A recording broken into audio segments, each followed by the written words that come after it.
இந்த சிஷ்யர்கள்லாம் பார்த்தீங்கன்னா, அது ஆணோ, பெண்ணோ அ தனக்கு வேணுன்ற விஷயம் தங்கிட்ட இல்ல.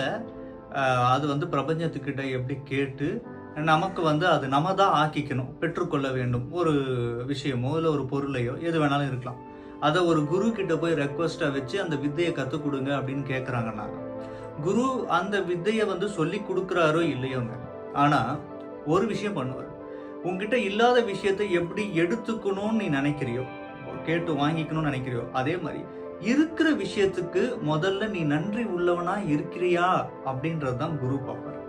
இல்லன்னா நன்றி உள்ளவனா மாத்துவாரு. முதல் முயற்சி அதுதான் இருக்கும். 2வது தான் உங்களுக்கு இல்லாதத நீங்க கேட்டு வாங்க முடியும்.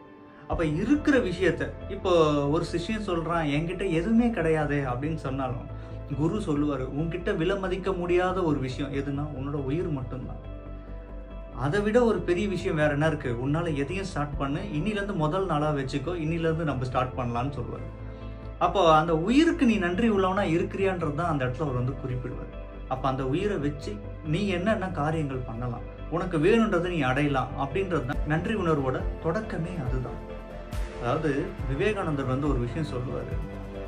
இந்த மாரி நம்ம கிட்ட எதுவுமே இல்லையே, நம்மளால எப்படி சாதிக்க முடியும் அப்படின்னு யோசிக்கிறவங்களுக்காக சொன்ன ஒரு விஷயம். அதாவது நோக்கம் எது என்பதை முதலில் தீர்மானி. அதையே இலக்கு என்று உறுதி செய்து கொள். கையில் பணம் இல்லையே, உடலில் வலுவில்லையே, உதவி செய்ய நண்பர்கள், உறவினர்கள் இல்லையே என்றெல்லாம் யோசித்து நேரத்தை வீணாக்காதே. எதற்கும் தயங்காதே, பயப்படாதே. தொடர்ந்து முன்னேறு. சோதனைகள் விலகும், பாதை தெளிவாகும். நீ நோக்கத்தை அடைந்தே தீருவாய். இதை கடவுளாலும் தடுக்க முடியாதுன்னு அப்படின்ற ஒரு வார்த்தையை சொல்றாருங்க சுவாமி விவேகானந்தர். ஸோ இதை தான் எல்லா சக்தி வாய்ந்த குருக்களும் உங்களுக்கு சொல்லிக் கொடுப்பாங்க. எதுவுமே இல்லைன்றதை பற்றி யோசிக்காம உங்ககிட்ட இருக்கிறத முதல்ல பாரு, அதுக்கு நன்றி உள்ளவனா இரு. பிறகு உனக்கு வேணுன்றதை அத்தனையுமே இந்த பிரபஞ்சம் கொடுக்கும்னு சொல்றாங்க.